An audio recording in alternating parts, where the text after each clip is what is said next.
Crossover fans, we're back. I'm Eric. Joined with me as always, my friend Mario Perez. We got week 1 of the NFL that just happened. We're excited. We know you are too. We're going to jump right in because we can't wait. So we had Thursday Night Football, which was the defending Super Bowl champion Rams versus the Josh Allen-led Bills. Bills spanked them up pretty good. A lot of Josh Allen dominating, 4 total touchdowns. He threw 2 picks. One was definitely not his fault. You could argue that both of them weren't his fault. So a lot of rushing yards, especially in the second half.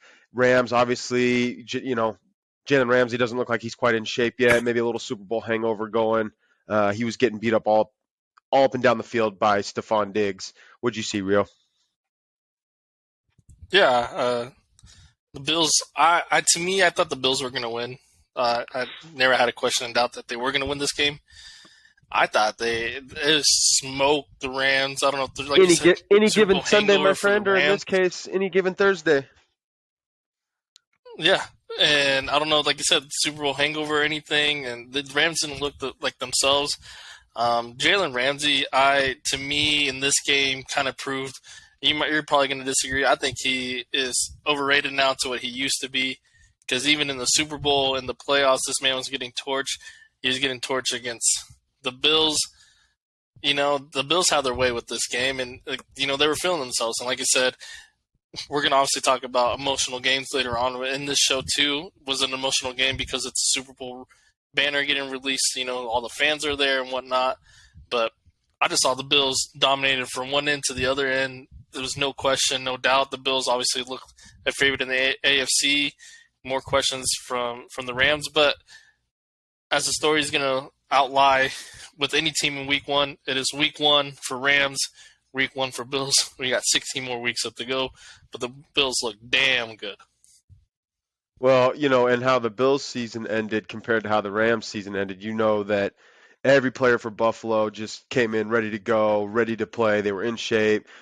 Huge addition, obviously, our boy Von Miller just making an immediate impact, and that's an element to that defense that they haven't really had. I mean, they're well positioned defensively at every other position. Interior defensive lineman solid.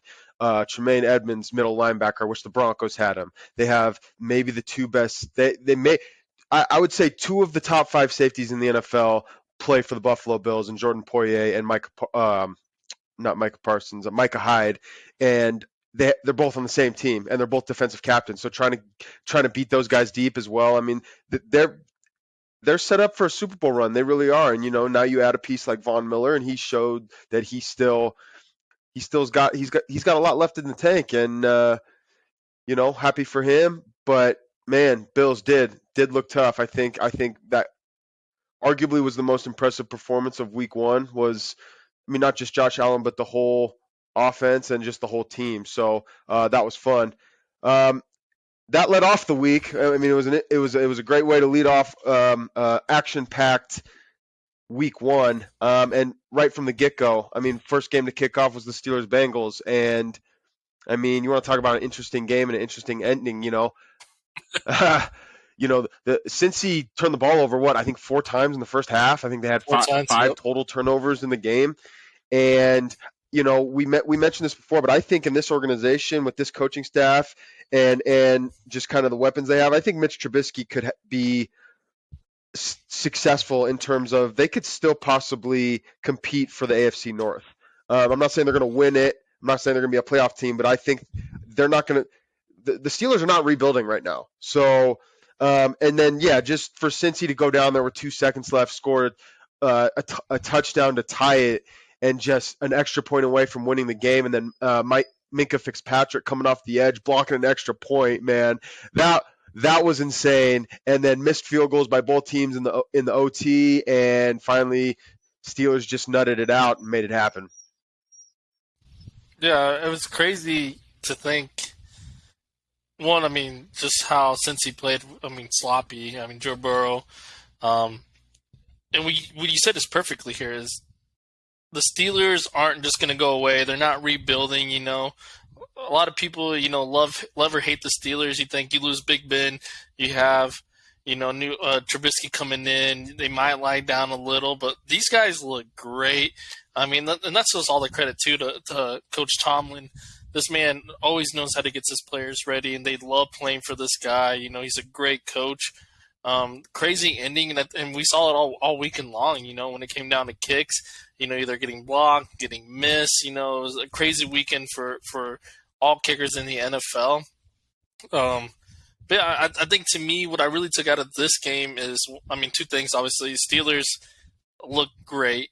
Like you said, who knows if they can win the division, but they're going to compete, and that's the big thing. Can you compete in your own division? And these guys aren't gonna lie down, like I said.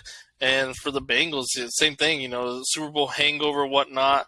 I was hoping these guys would come out with a little oomph, after coming off of that Super Bowl loss, and these guys just looked sloppy. But when it came down to the end, they were balling still. We just got to clean up those turnovers. So our very first episode ever was the Super Bowl preview, and then I believe our second episode was the Super Bowl review. And one thing that we said that the Bengals needed to address in the offseason was protecting Joe Burrow. Well, nothing changed. Nothing changed. I don't have the exact numbers in front of me, but I know at one point he was sacked 4 times. He was hit 6 or 7. He probably ended up with 5 or 6 sacks. So that's got to stop immediately for the Bengals. We talk about this all the time. Sports are so year by year, and you may have had a couple things bounce your way last year.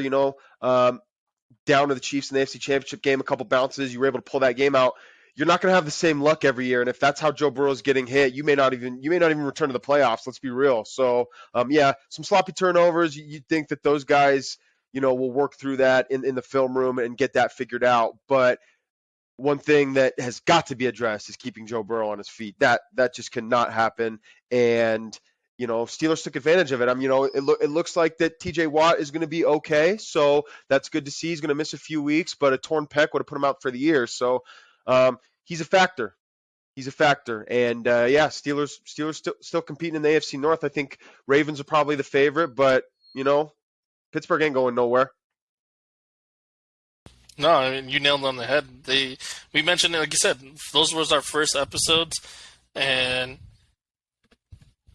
we always talked about you got to protect Joe Burrow. That was the key thing in the Super Bowl too, especially toward that end play, where he was getting tackled towards the end of the Super Bowl, and this game proved it. They still haven't. They addressed it in the sense of the own line, maybe because it's week 1.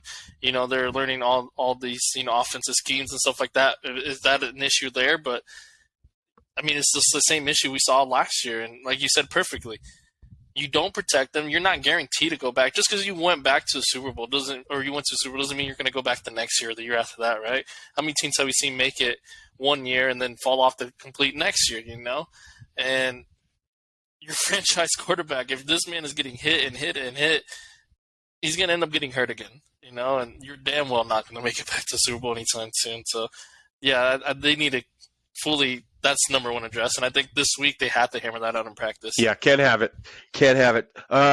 So, moving on here, because, we could really just dive in deep to each game, but moving on here, we did have a tie, and I want to talk to you not just about the game, but about your thoughts on that as well. So, Houston Indy went into OT, couldn't get a winner, came out with a tie. Probably surprised some people that Houston was able to.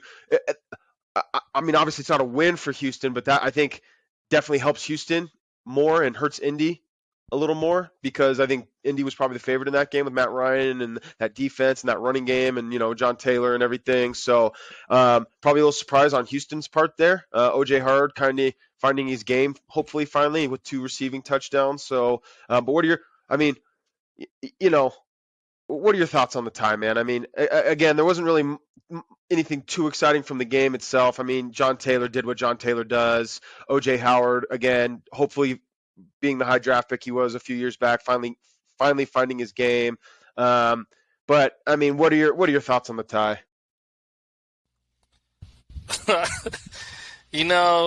To me, it's crazy that we still have these ties. We can't just pick a winner here, or not winner, just battle out. Somebody wins here, and you say it perfectly too. It hurts Indy more than it hurts Houston, right? Houston, I mean, they're rebuilding. They're not any aspirations here that they're going to be amazing this year. Maybe they go on a run. Who knows, right? Indy, you get Matt Ryan in after letting Carson Wentz, trade him to the Commanders, and you want to start fresh, right? You want to see Matty Ice come in here, do his thing, and show these guys can make this playoff run that everybody's hoping for, especially Indy. And you tie with Houston, and you get a fresh slate. I guess you technically didn't win or lose, so I mean that's good. You're not really a loser week one, but I just think the tie's ridiculous. Let's get rid of this. You guys, not you guys, but us as U.S. Americans here, we make fun of actual, soccer for ties. Let's get rid of it. Somebody has to be a winner here. Just do what you do in baseball. Walk off after the overtime. Nobody wins. Boom! Somebody just walks it off.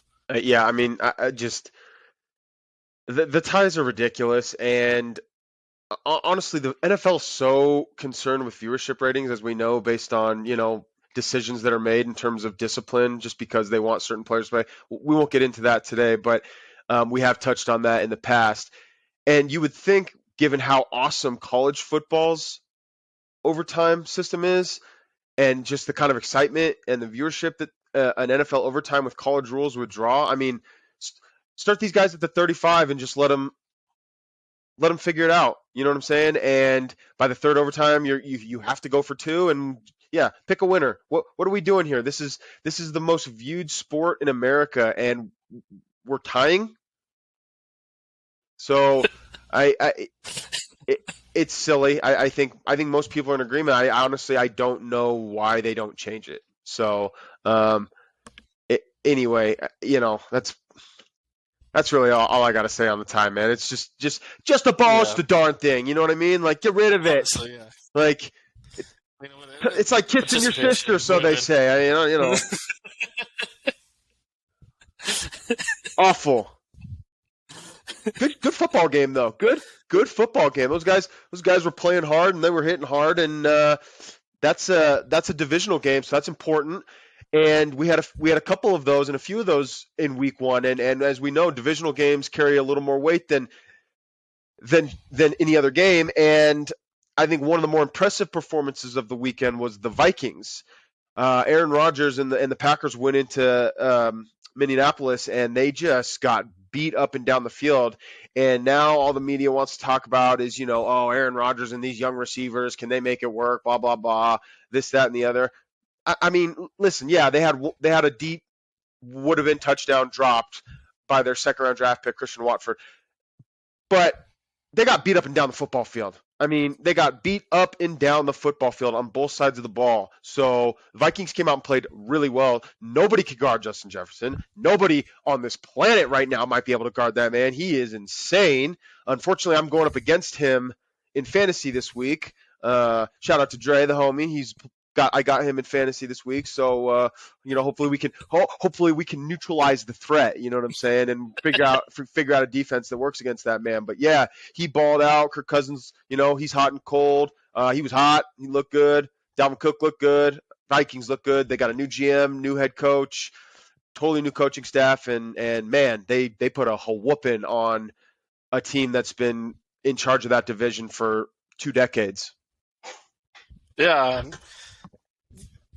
Before we talk on the Green Bay part, Minnesota part, like you said, new coach, new culture, and that showed. These guys are balling, and they have that energy, the to them, and new coach, what was it, he from the Rams, so he brings that kind of system over to Minnesota, and these guys are just ready to ball and have a great time, and they're having fun out there. But on the Green Bay side, we're going to talk about it, right? I mean, the whole Rodgers and receivers thing, it's been all off season. We're talking about it. Does he have the chemistry? These guys are dropping balls. He's calling them out at, in press conferences and stuff like that. Week one last year, Rodgers got his butt beat by the Saints, right? Same thing. We're having those conversations. What's going on? Look what they did the rest of the year, right? We've talked about it before. Aaron Rodgers is top elite quarterback. He's going to make the players around him the best, right? I'm not too worried week 1 what his receivers drop the ball, right? Now we going in week 7, week 8, and this is still a thing, then obviously we're different conversation here. It's working out the kinks on both sides, and I'm not too worried, but they did lay a spanking, and like you said, it is important because thinking of that division, it's going to come down to Minnesota or Green Bay. So you bring up an excellent point. So what we do is we take what's in front of us and we analyze it. But you brought up a good point. The one thing to take away from all these games is that it's just week 1, right? So yep. Nobody needs to blow anything out of proportion. I almost traded the house in my fantasy league. Just kidding. We're sitting okay, but just gotta stay patient. Stay the course. And honestly, the Packers and the Patriots always start out like 2-2 or something, or 1-1 or whatever. They almost always do that, and then yet look at what happens with the Packers and the Patriots almost every year. And again, Patriots holding true to form. Got beat up pretty good in Miami. I think 2 defensive touchdowns by the Dolphins and a 4th down conversion to Jalen Waddle, I believe, that went house, and they beat them 20-7. So again, I don't think anybody's worried about New England. I'd be definitely not worried about Green Bay with who they have running the show over there. I think they'll be just fine. Exactly. Not a lock for the division, though, because, again, that's a tough division, at least with the Vikings. The other 2 teams are bottom dwellers. But speaking of that, the Lions got spanked up by the Eagles. A lot of Jalen Hurts going in that game. He went off. A lot of points for the Eagles. The Eagles look pretty good in that game. It's concerning for you as a Cowboys fan, especially what's going on Super there. concerning. So, but it was the Lions, so let's not. And it's week 1. Let's not blow things out of proportion. And but for Lions, though, what I'm saying, that they came back. They made it somewhat of a game too. So, that's saying a lot though from Lions. What Lions teams have been. I don't know if you got HBO, but I actually just recently started watching the Hard Knocks, the Lions part of it, and I think I'm like 3 episodes in, and I'm liking it. But I thought they showed some fight though, so I like that. I mean, you would hope so. They're professionals; they get paid, so True. You better show some fight. The Bears also in the AFC North, and they actually won. They played a flooded game in Soldier Field, and that's just some backyard football right there. And those are the kind of games. It could be the best team in the NFL, and it could be the worst team in the NFL playing each other. And if those are the conditions, and that's what's going on, anybody could win that game. Yeah, anybody can win that game. So I'm not really sure what to take from that. Honestly, I don't think, if I'm being real about that game, I don't think down the line I'm going to be too impressed with either one of these teams, unless Jimmy G gets back in the lineup. We've touched on this topic many times. I'm not sure Trey Lance is ready yet. Now, they're a different team even with Jimmy G than they were last year, or Trey Lance, right? There's different guys all over the ball club. So, but I don't think I'm going to be too impressed with either one of these teams down the line. What do you think? Yeah, I mean, I called this out last episode for a game that I wanted to watch, right? One of my marquee games that I wanted to see, mainly because it was Trey Lance. But with the conditions that I was in, obviously that's going to have to get pushed back to another week to see what he actually does. Like you said, it's anybody's ball game in any type of those conditions, right? That, snow games, those weather phenomenon games, dense fog, super windy games. Anybody can win those type of games. So I don't really take too much out of this. We'll have to see what next week brings, and we'll see, what Trey Lance truly can bring to this team. Well, we also play them the week after that, and again, we'll get into the Broncos in a minute. Even though we lost in week 1, that'll be a test for Trey Lance on Sunday Night Football against the Broncos. So yeah, we're going to see what he's made of at some point, but it's hard to judge on that game. Although fun to play in those games, not so much on the bus ride home though, because these guys have state-of-the-art showers and facilities. They get dry and warm. But when I was growing up, we wore our wet clothes on the bus, and we went home and we were cold. Also, there's not a bus ride home; it's an airplane ride home. Well, they got to take a bus to the airplane, my guy. But they shower and put their $12,000 suits on long before that ever happened. So, staying with divisional games real quick. Big one in a division that a lot of people are pegging as the toughest in the NFL. Chargers and the Raiders played a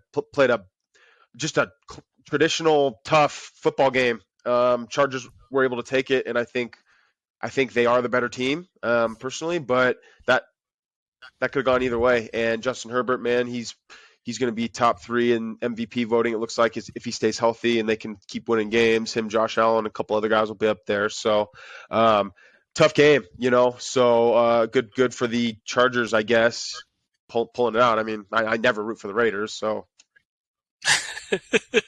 I mean, and it sets a tone for this conference, right? We know this whole entire division is just going to be nitty gritty. It's like Big 12 play, right?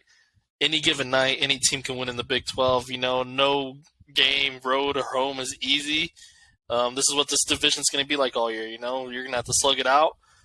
Years past, obviously, you can beat up on the little guys. This year, even the little guys have some fight in them. But you said, and Chargers, to me, are obviously the better team, especially with Herbert. But it was definitely an interesting game, a close game. I like watching it, and I like what I saw from Derek Carr as well. Yeah, and they got Austin Eckler too, who's a good player, and Keenan Allen. He's going to miss a few games, He's on my fantasy. but he's a good player too. They got Khalil Mack on the defensive side now, so I mean Derwin James on the back end. They got guys in LA for that Chargers team, so they're a good team for sure. Staying in the AFC West, the Chiefs, man. I mean, is anybody surprised? But my goodness. Go ahead, Pat Mahomes. Go ahead and hit him with 5 TDs and just a whooping on a team that was pretty good last year in their building. Actually, what were you more surprised about? That Patrick Mahomes threw 5 touchdowns like that and balled out, or the Cardinals just didn't really show? Not surprised by Patrick Mahomes doing that. Not one second. Yeah. I would have thought that the Cardinals would have showed something. I mean, I didn't expect that to happen. So, I'm not even really sure what to make of it. Maybe they're just the inferior team because, I mean, we know that the Cardinals floundered last year, but they still have a good team. And we know that the Chiefs are as of right now, they're still the team to beat in the entire AFC. Obviously, things could have gone differently in the Chiefs-Buffalo game last year, but the Chiefs pulled it out. And the Bengals made a strong comeback in the fourth quarter, but it could have easily been the Chiefs in the Super Bowl. They've contended in the AFC the last 3 or 4 years ever since they put 15 under center. So they're still the class. They're still the team to beat in the AFC. Now we were high on the Bills. I think a lot of people are. A couple other teams in the AFC West, I think, could make it difficult, not just in the division, but in the conference. But Titans floundered in week 1. Again, not making a big deal out of it. Good for Dobble and his first game, going for 2 there at the very end. I'm speaking of the Titans-Giants game, of course. Winning on a 2-point conversion, that was cool. But yeah, Chiefs, man, they're good again. I mean, what can you say? Yeah, I mean, and we've talked about this too. Like, until you really dethrone them. Like, obviously what happened last year with Cincinnati and all that, right? That was a toss-up. But until you really start dethroning these guys, I mean, they're going to be the team to go through, really, and they've earned that. And these guys have proven year after year so far since Mahomes has been a starter that, they're going to be a force to be reckoned with in the AFC. And then, real quick, I mean, you did touch up on that Titans and Giants. We talked about change of culture in Minnesota. Same thing, for the Giants. Like, a lot of people go for that tie and the field goal, and this man, goes for 2 for the win, and that's right there is a big culture change right there, especially for the Giants. They're divisional for me, and I'm not supposed to like these guys, but I respect that. You're changing that culture, and I respect 100% what they did there. Beautifully said. You're trying to change the culture. I mean, had you been a winning team and there hadn't been so much turnover in New York over the last decade, yeah, maybe you kick the extra point, you go into overtime and do what most people do. But you're trying to change the culture you're trying to become a winning team. The only way to become a winning team is to win. So, given their history over the last 10 years and what's been going on, I absolutely love the call. I love it. What's the worst that is going to happen? Oh, we're going to lose another game, and no, maybe we'll get another high draft pick. Okay, right, we were losing games really anyway. So, yeah. Great. It was a great call. Yeah, absolutely. So, now here we go, because this is where things get personal. Okay. let's start. Let's start with the Sunday night game. There's a lot to talk about here. So Yep. Tampa Bay just kind of, I mean, dominated the line of scrimmage and just really the whole game against Dallas. And I know Dak got hurt, but he was, it looked like his timing was off with the receivers on some routes. Guys weren't on the same page. He was missing throws towards the sideline in particular. You know, lot going on with Tom Brady right now, on and off the field. People are saying now that this is for sure going to be his last year after everything that's been going on in his personal life. And Julio Jones looks like he's back, and Mike Evans is a beast, and doesn't look like Chris Godwin's going to miss too many games. Leonard Fournette's getting the majority of the touches again. No Michael Gallup out there for Dallas. CeeDee Lamb's kind of, the only guy on the outside right now with a bunch of inexperienced guys. Zeke Elliott, trying to get him going. Where do we even start? What do you think? Oh my lord! I mean, like you said, this and the Broncos are going to be an emotional thing to talk about. Yeah, where to start? You trade away Amari Cooper, right? We get rid of him.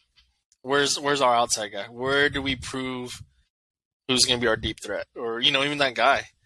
And I'm sorry, but CeeDee Lamb, everybody knows that's who our main target is right now. Micah Gallup didn't play, obviously, so that takes another person out.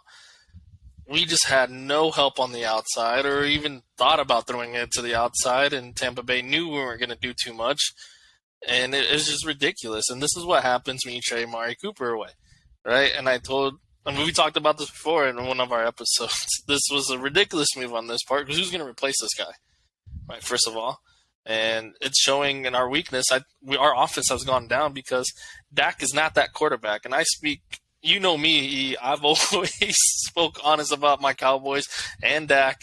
Dak is not that quarterback that can play with any receiver. He needs these helps here. And, yeah, I mean, Dak looked off all night. It wasn't just because we didn't have Amari. He just didn't look good at all. Our offense floundered. Our defense still looks pretty good. They gave up some plays, but they look still pretty astonishing. Micah Parsons is still a beast and chasing down and has high energy, so there's no doubt about that. Marcus Lawrence looks healthy too. Yep. Zeke, this man says let's eat, but I think he's eating at the wrong buffet table or something because this man is not eating on the field. This man is somewhere else. And we kind of abandoned, Tony Pollard didn't run the ball really. We didn't use him too much. Our offense has your boy was he the tosser from Prosser, had that great year last year, and I didn't see too much from our offense, and that's honestly what the disappointing part was. We know our defense is going to be good. Our offense didn't show too much, and if you're trading these key pieces away and letting these people go, I expect that you have a plan fully in place, and you had all summer to work on this. You had off season to work on this, and they still showed nothing. And I told you last year, Dak got hurt, came back from his injury. I gave Dak an excuse for last year. You're coming back from a very, very, bad injury, and it's mental. All off season, this man has done nothing but quote saying, we're flipping the page. It's time to move on. I'm proving I'm a top quarterback. I didn't see that from him. No, I didn't see it either. In fact, he missed a lot of throws on timing routes towards the sideline that frankly are just they're must-haves in the NFL. You gotta have those. So I didn't see it. Now I don't know exactly when he got hurt or how early it was, but he did hurt the thumb in his throwing hand. I'm not sure if those were affecting his throws. I'm sure it was, but yeah, again, maybe it's just the fact that they played a better team. I didn't see a lot from the Cowboys. Tom Brady's, he's still Tom Brady. He's got weapons all over the place. Dalton Schultz, he's not an outside guy, so you can't really depend on him to be a weapon on the outside. Trading away Amari Cooper, who, by the way, we didn't touch on that, is playing for the Browns now, who beat Carolina when Carolina missed a last-second field goal and spoiled the reunion between them and Baker Mayfield. I digress. Just not a lot on the outside, man, from what I'm seeing from the Cowboys right now. And again, there's only so much Zeke can do when they don't respect the team's ability to be able to push the ball downfield, especially towards the sidelines. Yep. It's like me. I mean, let's be honest here. It's like me in Madden, right? I'm terrible on the outside in Madden, right? You played me in Madden before. I'm all about the crosses. I'm all about that 5 yards, the quick slants, because I'm terrible on the Right. outside. You know how to play defense against me. I'm not doing jack squat. My running game sucks ass. My passing game is short game. You know how to play defense against me. It's exactly in real life with the Cowboys. Everybody's gonna know how to game plan against these guys because we know what CeeDee Lamb's gonna outrun one of your corners. Okay, great. Right. There's a safety back there still. Right. I mean, there's no threat. We're not a threat to anybody on offense, and it's going to affect our running Right. game. If It's true. if you watch Tom Brady, if you watched the Bills on Thursday night, Russell Wilson was doing it a lot in his game as well. Obviously not in the red zone, but we'll get to that. But between the 20s, they were doing it as well. If you watch these teams that can really move the ball, man, they rely so much on like 5 to 10 yard timing routes where you just run in a straight line and then you just kind of stop and the ball's there. I mean, it's nothing but repetition with these guys. That's just how they move the chains now. And a lot of it's towards the sideline. And a lot of these routes nowadays are guys kind of knowing what the defense is going to do and just finding holes and just kind of sitting instead of like back in the day where you just kind of would keep finishing your out. A lot of the time, these guys just kind of plant themselves now, especially in a zone defense. Obviously, now man to man's obviously a little different, but that's when you have the timing routes, 5 to 10 yards and out towards the sideline, and the ball's got to be there. That's how these teams are moving the chains, man. And if you don't have, if the Cowboys and Dak Prescott, if they don't have that, that's a problem. And I mean, you're saying everything perfect, right? And we're seeing it like in today, your top quarterbacks. A lot of these guys are throwing the ball even before the receiver breaks to where he needs to be, right? That ball is out, right? By the time he makes his move, that ball's right there, right? That's just anticipation. That's knowing the route, knowing the player, and we're not doing that at all. And me and you talked earlier this week. Do you go? I mean, the Cowboys said they're not going to. Obviously, we're going to ride it out with Cooper Rush, right? And I got to think to say, like, Cooper Rush is capable. That's what everybody's saying. Cooper Rush is 1-0 in his NFL career. You're on mute, brother. Well, I didn't want to interrupt you. That's why. But okay. Yeah. Cooper Rush is 1-0 in his career. That's one game against Minnesota. Who caught that ball? Amari Cooper for the game winner. Right? He's not on the team. He's not going to catch those balls. I'm sorry. That's one small little sample size you're asking. We're saying Dak at best is going to miss 4 games at best. Right? I'm not relying on Cooper Rush. Me and you talked about it. Maybe trade for Jimmy G. I'm also not really wanting to do that. And you know me, my philosophy, shift those draft picks out, get the best players in. But even at this point in time, you bring Jimmy G in, I don't think we have the receivers really to do anything. It's just a waste here. And I mean, what's he worth to so again, here's the thing. With a serviceable guy like Jimmy Garoppolo and the division that the Cowboys play in, you could still contend for the division. Now, if you were playing like in a different division and, like the AFC West or something, and your quarterback goes down, it's like, hey, you know what? This is a year where maybe we're just going to rebuild, try to get some high draft picks. But when you can contend in a division in the NFL, I think you have to go for it. So the question is what is he worth? I texted you earlier this week what I think he would be worth for one season's worth of work. I think he'd be worth a third and a fifth. Yep. Now, I don't know if they're going to give him away for that, but yeah, again, because you're not going to give up the house for the guy unless you think that maybe he could even come in and compete with a healthy Dak Prescott for the starting job. That's a different conversation, and quite frankly, I think Jimmy Garoppolo is capable of doing that. And look, if we're going to talk about that real quick, I 100% agree with you, because if we're going to have a quarterback that's too afraid to throw the deep ball or not wanting to throw the deep ball, then why not just have Jimmy G? He's a man that protects the ball, doesn't really take those chances. His man is smart, can move with his legs. He's a smart football player, right? He protects the football. That's what he does, right? He's a game manager and does the right things. If that's the case, then yeah, bring him in and let him compete with Dak. Right. That's a different conversation, because right now it's I the know. conversation that the Cowboys are having is, hey, we're sticking it out with Cooper Rush, but if we're bringing in a guy, it's on a short-term basis to only play 4 to 6 games, and then it's Dak's team, right? So again, you're not going to give up too much to get Jimmy Garoppolo in that situation. If the conversation that Jerry Jones is having is, hey, like, we think that not only Jimmy G could salvage the season in these games, but that he might be able to compete with Dak Prescott to win the starting job. So, it's a different conversation. So I think it would be interesting. Obviously, the Cowboys aren't going to do it, but hey, it's something to talk about. Oh yeah, 100%. And like you make this move, and this is deep eternally, right? From Jerry Jones, everybody, Mike McCarthy, everybody.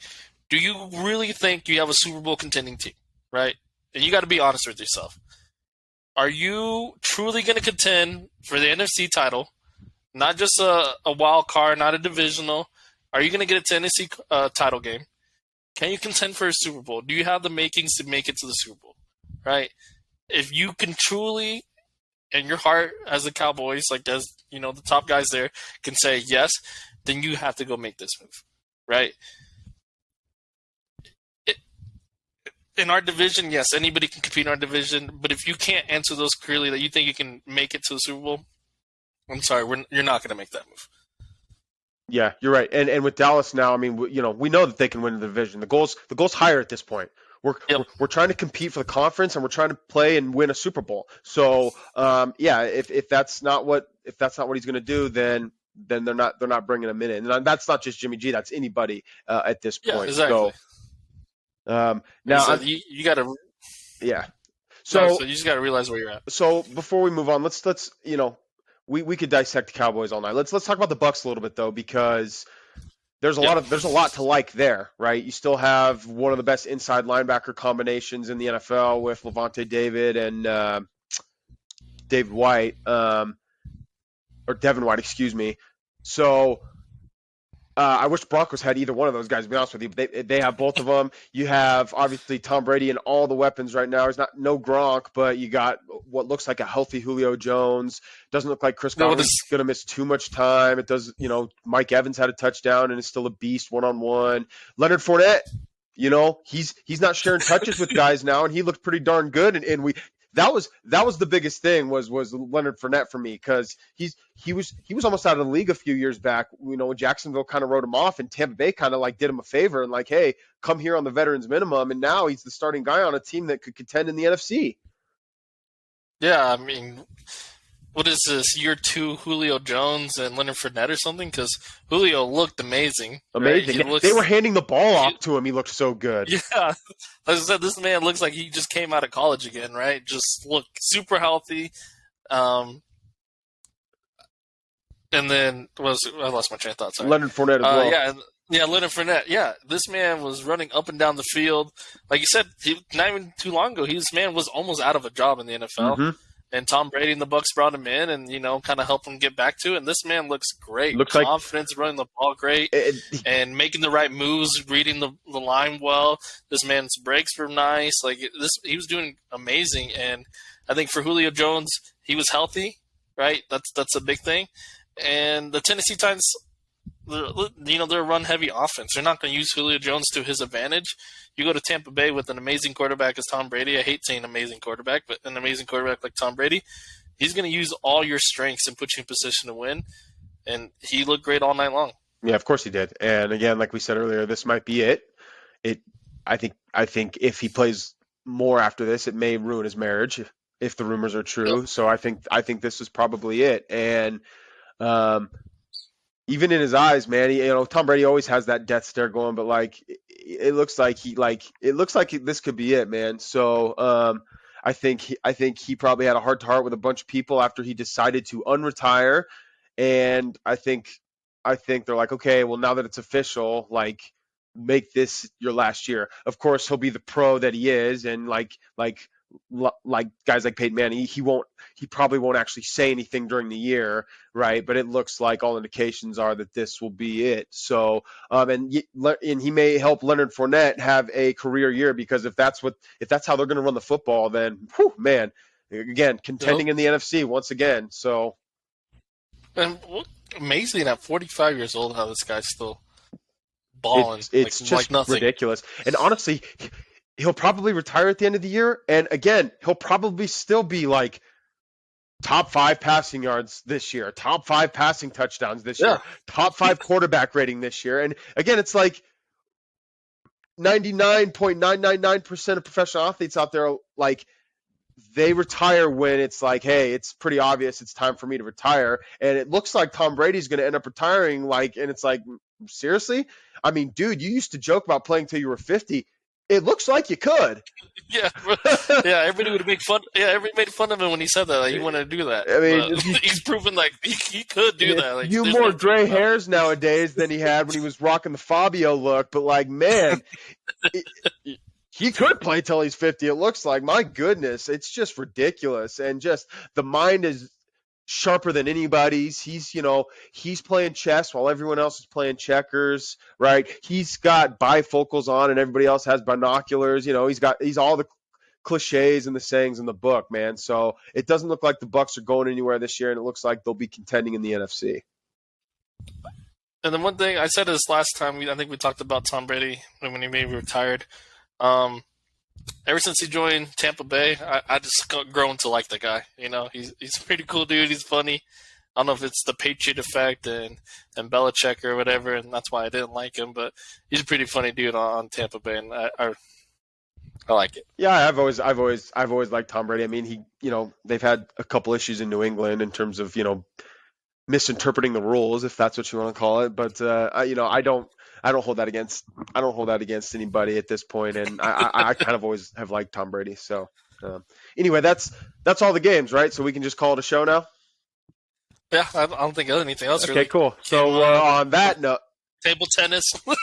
uh, well, I guess let's talk about it.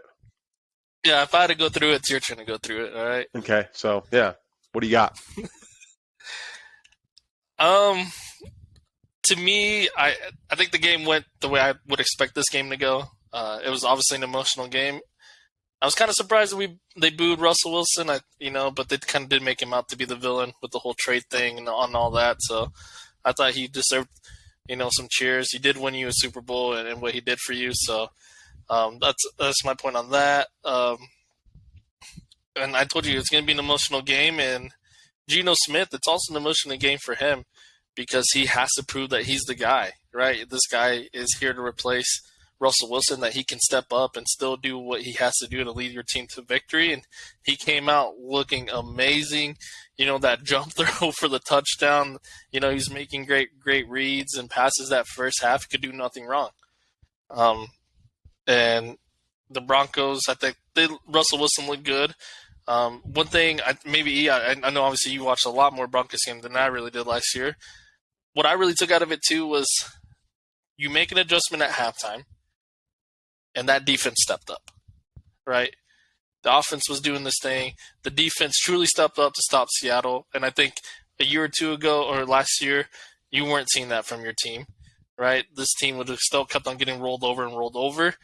One big thing, this reminds me a lot of my situation last year. And we obviously know what happened towards the end of the game and the whole situation. And, you field goal, you go for it. This reminds me a lot of the Cowboys San Francisco playoff game, right? And what happened towards the end. And I say that because, yes, that happened to you guys, and yes, that dictated the game, but there was a lot more other things that happened during the game that, that part shouldn't be called out for, right? You fumbled the ball twice in the end zone or on the goal line, right? You missed some catches, a lot of penalties, a taunting call that really should have been not. You shouldn't have done that. Like, let's be honest here, right? And loss of yards. There was a lot of things that led up to that moment. That moment is not the blame, right? You kicked the 64-yard field goal. Yes, it's a ridiculous call. Probably, actually, not even probably. It is ridiculous. You have Russell Wilson. You paid him $200-some million this offseason to put you in this position to get these first downs, right? Not to kick a 64-yard field goal. To me, those moments up to that is what really cost the game, not the field goal. The problem and I know you're going to obviously go way more in depth than I will go into this because I know you're obviously a hardcore Bronco fan here. I read online the record, the most farthest kick in Seattle is 54 yards. Right? Somebody has to be in Hackett's ear saying, first of all, that's a far out. One, you already know that's a far field goal, but somebody's got to be telling them this is more than anybody's ever kicked in this stadium, right? And I think honestly, the moment got best. He's a young coach or new head coach, right? The moment got the best of him. It's easy for us to dictate, hey, this is what we're gonna do, and this is what we plan for. But when that moment, a lot of feelings, a lot of emotions, you got a lot of people in your ear. They got these headsets. One coach is telling you this, one coach is telling you that. You ask McManus, what number do you need to get to? And he tells you, first of all, any athlete, right? I played basketball with you. You can tell you, hey, we're down 2. Can you hit this 3 to win us this game? You're going to tell me yes a million times, even if it's a half-court shot. Can you hit a half-court shot to win us a game? You're not going to tell me, no, I'm not going to hit this half-court shot, right?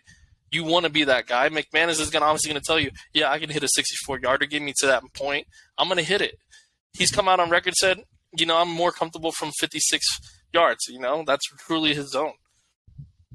I just think, like I said, moment got to him, and that's what happened here. Yeah, well said on everything. Well, first of all, let's just any Seattle Seahawks fan that boos Russell Wilson is a joke. And I lived in Seattle. Okay, I lived there for 10 years. Seahawks had done nothing.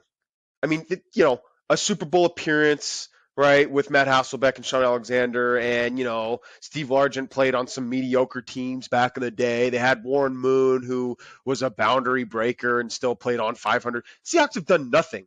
Okay, they have one Super Bowl victory in which Russell Wilson was the quarterback. Yes, I understand it was the Legion of Boom, Marshawn Lynch, other things going on other than Russell Wilson. I understand that, but he's still the quarterback. He's still a mental leader, and he was the quarterback on your Super Bowl winning team and brought you to another one. It's business. He gave you guys 10 years. Anybody that boos him is ridiculous. I felt the same way about LeBron.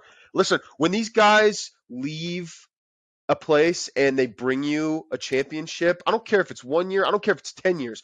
Kawhi Leonard, thank you for coming to Toronto. Thank you. We appreciate you and love you for coming to Toronto. 1 year ring. What else do you want? I mean, what else do you want? I understand they're the 12th man and they're, booing him because it's part of their job too. And I get that. And there should be some boos. But for me personally, I would never boo Russell Wilson in that situation. I would be immensely appreciative for everything that he has done for the city of Seattle on the field and off the field. So that's all I have to say about that. When it comes to the game, I mean, clearly the Broncos. I mean, honestly, it should have been a. Let me calm down here because I'm getting a little animated. If the Broncos, what's up? Oh, I'm just gonna tell you. I mean, that way you can calm down a little. I'll talk a little here.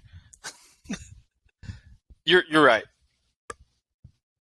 Like we talked about earlier, this game, obviously the NFL fixed it, right? They want to make this matchup happen week 1. But the Broncos in Seattle, this game had to be week 1, right? For emotion's sake, for everything, get out the way, right? Broncos, let's move on here. Let's move on to week 2. Let's move on to the rest of the week. You play this game week 16, week 12, week 10, whatever week you want to play it in, past 4 weeks, this game would have been a straight blowout. This game had to be week 1. NFL knew it had to be week 1. New quarterback, new coach, new system, new everything, right? NFL knew what it was doing. Because any other week after week, I give 3 or 4 weeks, Broncos blowout. This is Seattle's Super Bowl. This is their moment. Televised national TV, Monday Night Football. This is what they wanted to play for. I mean, they cheered like they had won the Super Bowl after they won. I mean, even my wife, who knows nothing about sports, made a comment about, "Wow, they just act like they won the Super Bowl." I'm like, yeah, it's kind of ridiculous. But you're right about that. So what I was going to say was, if we weren't clearly the more talented team, this would have been a blowout because our mental preparation was horrible. The discipline that we had on the field was horrible. We lost special teams. We got just our butts. They out coached us tremendously. In the first half, the defense had, I mean, there was like 9 penalties on just on the defense in the first half and a plethora of missed tackles. And then you watch Seattle play defense, and their cornerbacks are the ones holding the edge, making tackles, and that's coaching. Okay, we got out coached tremendously in this game.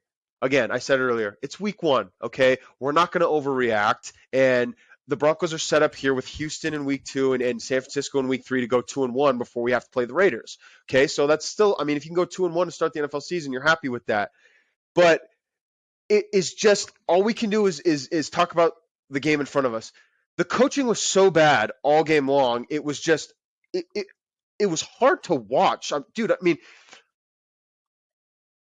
holding penalties. We got phantom defensive holding penalties. We got taunting. We got pass interference. I mean, we got false starts. So the Broncos in the second half had a shovel pass that went for a touchdown. It would have been their only red zone touchdown that got called off because one of our offensive captains in Cortland Sutton false started. Okay, not being able to protect the ball inside the 5-yard line, yes, that falls on the players. There's a little bit of coaching in that as well, because you have to reiterate to your guys, hey, we're taking care of the football, especially after it already happens once. Are you kidding me, Javonte Williams? Like, come on. You got to know better than that. You got to hang on to the football there. So it's just our mental preparation was horrible. We were outcoached tremendously. We got beat up on special teams. Nobody ever talks about that. The Broncos haven't had good special teams since 2015 when we won the Super Bowl. They haven't even been like adequate. They've been horrible. And we just, I mean, we weren't ready to play. I mean, we didn't meet their level of intensity and emotion. Okay, we just didn't. Again, it clearly was more important to them. I thought Russell Wilson looked good. I mean, particularly in between the 20s, he didn't turn the ball over. He maneuvered his way out of some sacks. You know, I would have liked to have seen the receivers targeted a little earlier in the game. The first target that a wide receiver had went house for 67 yards. So I thought Jeudy and Cortland Sutton both looked good. You know, Jerry Jeudy did have a drop, and Cortland Sutton had that false start that killed us, but you know, they looked pretty good doing what they do. The tight end position remains to be seen, although Andrew Beck looked pretty good. Okwebunam picks them up in the second half. So, and then obviously we got talented running backs. I mean, they fumbled it, and Melvin Gordon has had issues fumbling in the past. So we're gonna look past it here in week 1. Hopefully, just start new. But they both looked good. Both a lot of them. A lot of touches on the ground. They both had a lot of receptions as well. So it truly looks like it's going to be a split thing with them this year. We had a couple of key injuries in the game. Quinn Meinert's our starting right guard, who's just an absolute beast. He hurt his hammy, and it looks like he's going to be out a few games. And that we were dominating the line of scrimmage early, and he's a huge reason why. He's in his second year. He's a big, just country-fed, meat-eating country boy out of like Nebraska. He played like D3 or something, but man, he just throws people around. And then a bigger injury for us, and he's going to miss 4 games as well, going to the IR. Justin Simmons, who's not just our defensive captain, but he's our team captain, having been around longer than Russell Wilson and some other guys. I know he's the spiritual leader on the team. He's just a big time Christian, just a guy that the locker room respects. I love Justin Simmons. He's one of the best safeties in the NFL. It looks like that he's going to miss 4 games with a quad injury, so that hurts. Both those injuries hurt. So when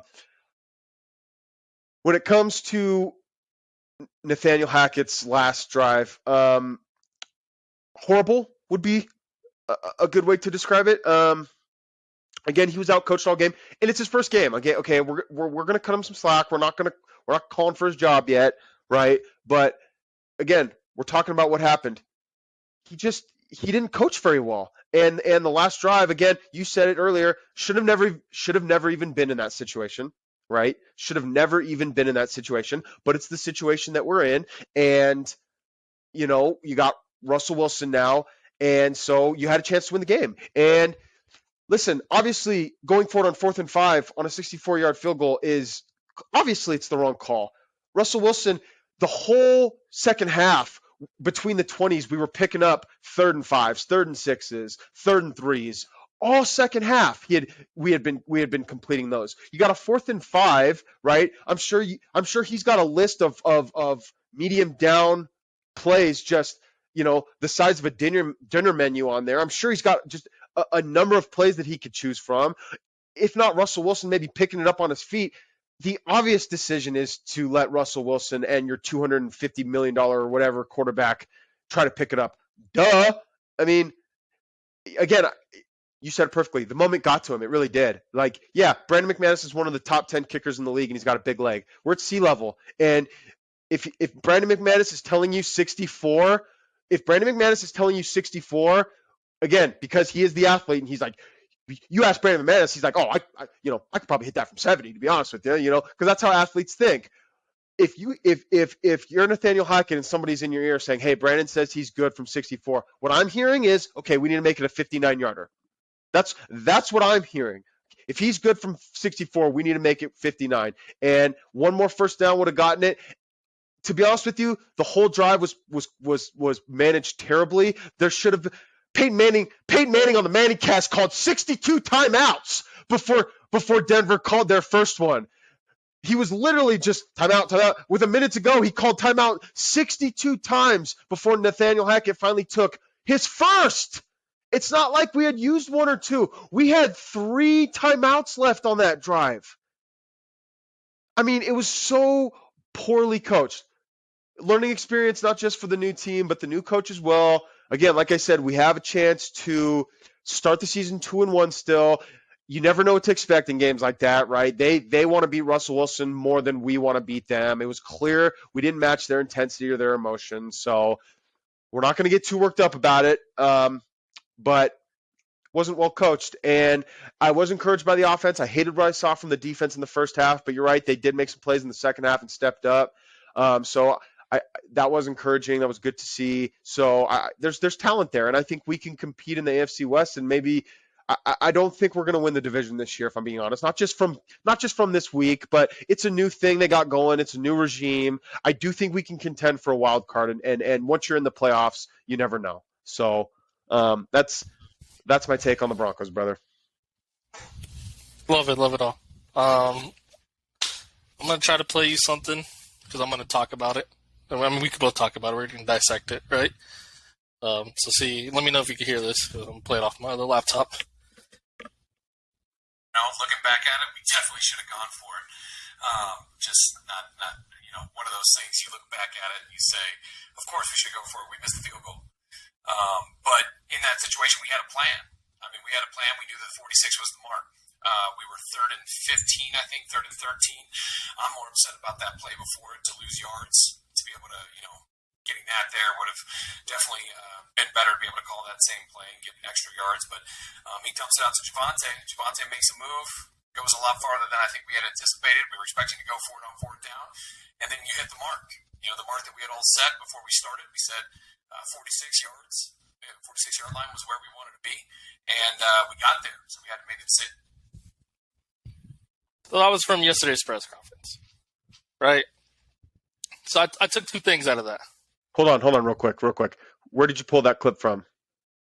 From the Broncos website. Okay, so we want to give a shout out to the Broncos website for providing that clip for us. So, amen. Anyway, go ahead.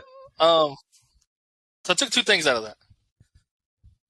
You own up to not making the right call, but you also don't own up to making the right call.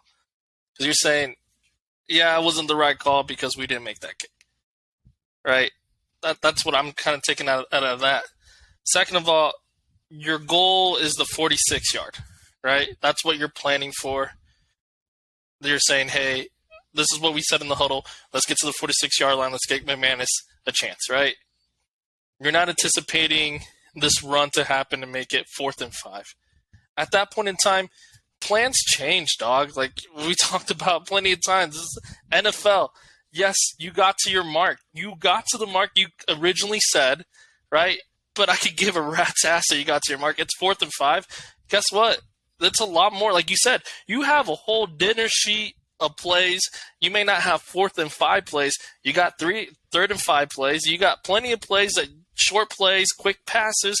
a rollout with Russell Wilson. You got plenty of plays that you can call in that situation, right? Yes, you got to your goal of where you wanted your mark that you wanted to be. It's 4th and 5 now, though. It's not 4th and 15 like it could have been, or whatever it was at that point in time when it was third and the third down play. Your plan can change. And I think that's going to come with experience. That's going to come with anything else, right? Like you said, the moment I think really did get to him, at that point in time, you really do know it's 4th and 5. I can call this play. I'm going to give it to Russell Wilson, let it put it in his hand, right? If this was a last-minute Hail Mary, you had, 30-some seconds left on the clock? Honestly, 50 seconds, right? Because they didn't call that timeout at the beginning of it. If this was a 2-3 second left on the clock, then yes, McManus is the right call here, right? You got a last-minute Hail Mary field goal. Let's see if we can win it and walk it off that way, right? You really had 50 seconds. Call a timeout. Get Russell Wilson in your huddle and tell me, what's that play? What's your number one play that you're confident that you can run, that you can complete it, not just run it, that you know in your heart that you can complete that play. In practice, we called it over and over and over again, and this was money every single time, or we knew we could do this. What's that play, right? And like I said, it's just a learning pain that you're going to deal with a new coach and a new offense where, I'm sorry, 4th and 5, next time when this whole situation comes down, we're going to learn if you really learn from that, because plans need to change. You need to know that you have – this isn't Drew Lock. This isn't Teddy Bridgewater at center, right? If those guys were behind center, then yes, let's kick the field goal, right? This is Russell Wilson, your quarterback, right? This man has done plenty of magic in his career, right? It's not like he's a rookie either. He's done plenty of miracles in his own career. He's done great fourth quarter comebacks. You just give it to him and said, let's ride, right? Let's honestly, that's what you're going to tell him. Work magic. I mean, I don't really have a whole lot to add to that. It was so beautifully said, and in English, nonetheless. Wow, so that was good for you. Thank you. So, first of all, when it comes to the answer, it was very political answer. Didn't necessarily own his mistake, but he did own his mistake at the same time. So, it was very political. Second thing, when he talks about his plan, first of all, the plan was wrong. Okay, you were planning for a 64-yarder at sea level. Again, yes, if it's a Hail Mary situation, you don't have any other choice. I think a 64-yarder in a Hail Mary situation is you have a better chance of that than you do an actual Hail Mary. So I mean, if that's the situation, then that's great. But that was your plan. That was your mark. That your plan was wrong. So that's number two. And great talented coaches show their talent with in-game adjustments, because every professional coach goes out there with a game plan and they script their first drive and maybe even their second and whatnot. All professional coaches do that. Where you show your chops as a coach is in-game adjustments, right? And again, it's his first game. He doesn't have those yet. So those come with experience and time and just doing it. So I can't knock him for not necessarily having that kind of ability to adjust on the fly yet. So hopefully that will come with time, because that's truly how coaches show their chops. But here's the thing: you had 50 seconds left, okay, or close to a minute. You're telling us that that's the plan. Okay, I hear you. That's even though the plan's wrong. I hear you. That's the plan. You had 3 timeouts. Call a timeout, use one. 50 seconds left on the clock. Use a timeout, discuss your options, and it's quite possible you're telling your coordinators and your quarterback, hey guys, listen, plans changed. The plans have changed. Okay, we had our plan. Situation's different than we thought, and we're going to go try and pick this up. 50 seconds left, okay? So, again, things change, and it's not a last-second situation. 50 seconds in field goal range is an eternity in the NFL. I'm still thinking touchdown, okay? Like, I get it. It's the end of the game, and they're only down 1, so field goal wins it. But 50 seconds and you're on their side of the field. I'm thinking touchdown still with 3 timeouts. You kidding me? So, I mean, yeah, like I said, all I did was repeat everything that you said. You said it so well. The plan was wrong, and you got to make adjustments on the Yep. fly. And again, you said it. You said it so well. You said it. You go to Russell Wilson and you say, "Hey, what do you like? What do you like? What is it we're going to run here? What are you comfortable with? What have you been seeing? Right? Call timeout. Use the minute or whatever, 90 seconds to talk about it and see what he likes." Excellent point Yep. by you. And I mean, I think too, it comes down new coach, new quarterback with each other. This isn't Aaron Rodgers that he's been coaching and playing with. He doesn't know Russell Wilson like that, and maybe it's just not that familiarity with each other. Like they don't know. But I mean, you gotta learn to trust your franchise quarterback at that situation. And like I said, if it was a Hail Mary kick at the end, then that was the call to go with, and yes, but it wasn't that. It was not. And so we move on to Houston, and we are on to week 2. So I think that is going to be a wrap for us here, man. Football's back. We're excited. Always excited to chop it up and talk it up with my boy Rio. So we are on to week 2, guys. Let us know what you guys think in the comment section below. And you know what to do. Punch a like, subscribe to the channel, hit the bell for notification, and share this video out there. We'll talk to you later.